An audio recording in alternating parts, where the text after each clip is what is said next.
Good afternoon, and thank you, and wow, I am so privileged and so honored to be sharing this afternoon with all of you and these incredibly amazing women that are being honored today. I'd like to extend my congratulations to each one of you, Octavia, Michelle, Kelly, Patty, and all 50 women that have been included in the Impact Report. Your achievements not just inspire me, but also so many others to work harder, to be better, and to make a dent wherever we can. So I'm very, very proud to be standing alongside of you. So in life, there are moments when you stop and ask yourself, how did I get here? Like, why am I standing here? Well, this is definitely one of those moments for me. And I find myself going back to the beginning, back to my roots. I was born to incredible parents, amazing parents who served as doctors in the Indian Army. I was the firstborn, and as far back as I can remember, I made my parents very proud and happy 99% of the time. Okay, slight exaggerations of personal achievements are allowed from time to time, don't you think? My brother was born a few years later, and even then, nothing changed for me. We were both given equal opportunities, and I want to emphasize this. I want to really emphasize this for you because I don't think a lot of people might understand that being equal might seem very normal. But where I come from, India, and a lot of developing countries around the world, more often than not, this is an exception. It's actually a privilege. My first experience of the glaring disparity between boys and girls came at a very, very young age. I grew up in a middle-class family with extremely philanthropic parents who constantly reminded me and my brother how lucky we were and how giving back to those who were less fortunate was not a choice. It was a way of life. Simple. I was 7 or 8 years old when my parents started taking me on these visits in a traveling clinic to developing communities around and villages around the city that we lived in called Bareilly. We were packed into this ambulance, and my parents would provide free medical care to people who couldn't afford it. My job at the age of 8 was assistant pharmacist. So I would count all the medicines, put them in an envelope, and give it out to patients, and I really took my job very seriously, very seriously. But the more I went on these expeditions, the more I began to notice the simplest things that distinguished a boy from a girl, or a man from a woman. For example, girls were pulled out of school when they hit puberty because they were considered ready for marriage and babies. That's 12 and 13, while boys still enjoyed their childhood. Or basic human rights, such as healthcare, were denied just because they were women. Let's call this whole experience trigger number 1 for me. Fast forward a few years and many, many triggers in between. Like a producer-director, for example, early on in my career, I must have been about 18 or 19, telling me that if I didn't agree to the ridiculous terms or painfully low salary in his movie, that he would just replace me. Because girls are replaceable in the entertainment business. That was a memorable one.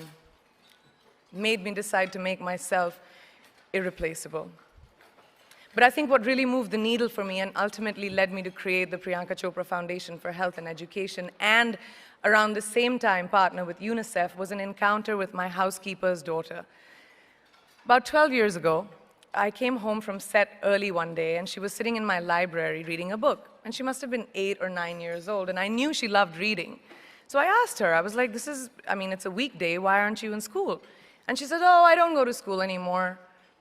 So I went and asked her mother, and I said, why isn't she in school? And her mom said that her family couldn't afford to send her and her brothers to school, so they chose the boys. The reason, she would eventually get married, and it would be a waste of money. I was completely blown, and it shook me to my core.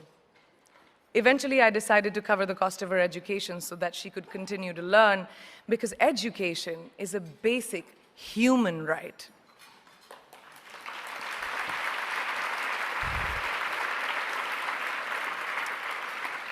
And a huge necessity, especially today.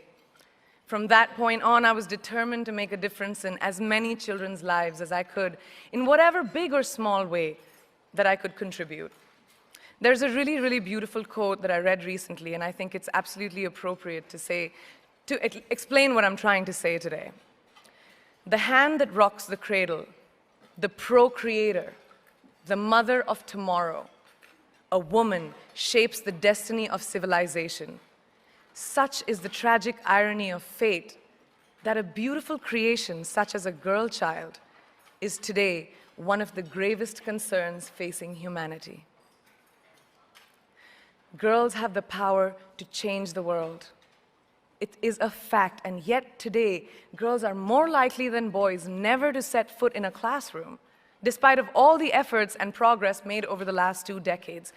I'm just going to give you a stat, more than 15 million girls of primary school age will never learn how to read or write, compared to 10 million boys. Primary school, it's the beginning of our future. Over the last 11 years, I have witnessed firsthand the incredible work that UNICEF does for children around the world, especially victims and survivors of child marriage, displacement, war, sexual violence. But there is still so much work to do. And for me, that is the fuel to my fire.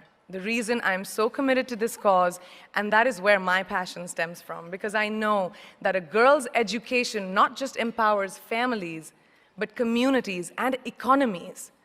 A result of her education, we all do better. It's just as simple as that. As entertainers and influencers sitting in this room, I feel that it's our social responsibility to be a voice for the voiceless, which is why I applaud each and every woman in this room for being such a badass.